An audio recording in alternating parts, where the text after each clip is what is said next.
نئی ویڈیو کے ساتھ میں ہوں محمد اشتیاق قادر. آپ دیکھ رہے ہیں میرا YouTube channel Chenab HD news. Punjab کے بعد سیلابی ریلے نے سندھ میں بھی تباہی مچانا شروع کر دیا. آپ کو بتانا چاہیے دریا سندھ میں کوٹری برج پر پانی کی عمل میں مزید اضافہ ہوتا جا رہا ہے. دوسری جانب فلڈ کوسٹنگ ڈویژن لاہور کے مطابق گڈو براج اور سکھر براج میں بہاؤ میں کمی کا سلسلہ جاری ہے. جہاں نچلے درجے کا سیلاب ہے. گڈو براج میں بہاؤ 2,68,000 اور سکھر براج پر پانی کا بہاؤ 3,10,000 کیوسک ریکارڈ کیا گیا ہے. اور دوسری جانب دریا سندھ میں نشر افروز کے مقام پر بڑا ریلا گزر رہا ہے جس کے باعث کنڈیاروں کے قریب سیلابی پانی بکھری شہر میں داخل ہو گیا ہے. جناب آپ کو بتانا چلو سیلابی ریلے سے ضلع کی 16 یوسی کے 445 سے دیہات زیر آب آئے ہیں اور 45,000 سے زائد افراد محفوظ مقام پر منتقل ہو چکے ہیں. ستلج میں گڈا سنگھ والا اور بدستور درمیانے درجے کا سیلاب ہے جبکہ ہر اسلام پر بھی نچلے درجے کا سیلاب برقرار ہے.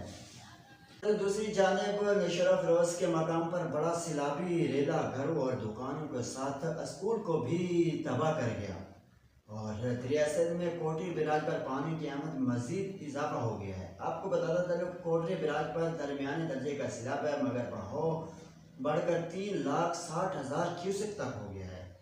دوسری جانب فلڈ کوسٹنگ ڈویژن لاہور کے مطابق گڈو براج اور سکھر براج میں بہاؤ میں کمی کا سلسلہ جاری ہے. جہاں نچلے درجے کا سیلاب ہے. گڈو براج میں بہاؤ 2,68,000 اور سکھر براج پر پانی کا بہاؤ 3,10,000 کیوسک ریکارڈ کیا گیا ہے.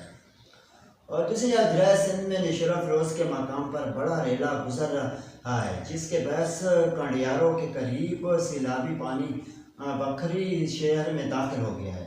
جناب آپ کو بتانا چلو سیلابی ریلے سے ضلع کی 16 یوسی کے 445 سے دیہات زیر آب آئے ہیں اور 45,000 سے زائد افراد محفوظ مقام پر منتقل ہو چکے ہیں. ستلج میں گڈا سنگھ والا اور بدستور درمیانے درجے کا سیلاب ہے جبکہ ہر اسلام پر بھی نچلے درجے کا سیلاب برقرار ہے. دوسری جانب نشر افروز کے مقام پر بڑا سیلابی ریلا گھروں اور دکانوں کے ساتھ اسکول کو بھی تباہ کر گیا اور دریا سندھ میں کوٹری براج پر پانی کی آمد مزید اضافہ ہو گیا ہے. آپ کو بتاتا چلو کوٹری براج پر درمیانے درجے کا سیلاب ہے مگر بہاؤ بڑھ کر 3,60,000 کیوسک تک ہو گیا ہے. جناب آپ کو بتانا چلو سیلابی ریلے سے ضلع کی 16 یوسی کے 445 سے دیہات زیر آب آئے ہیں اور 45,000 سے زائد افراد محفوظ مقام پر منتقل ہو چکے ہیں. اس طرح کی ویڈیو دیکھنے کے لیے ہمارے YouTube channel Chenab HD news کو سبسکرائب کریں اور بیل آئکن لازمی کریں کیونکہ ہر آنے والی ویڈیو آپ تک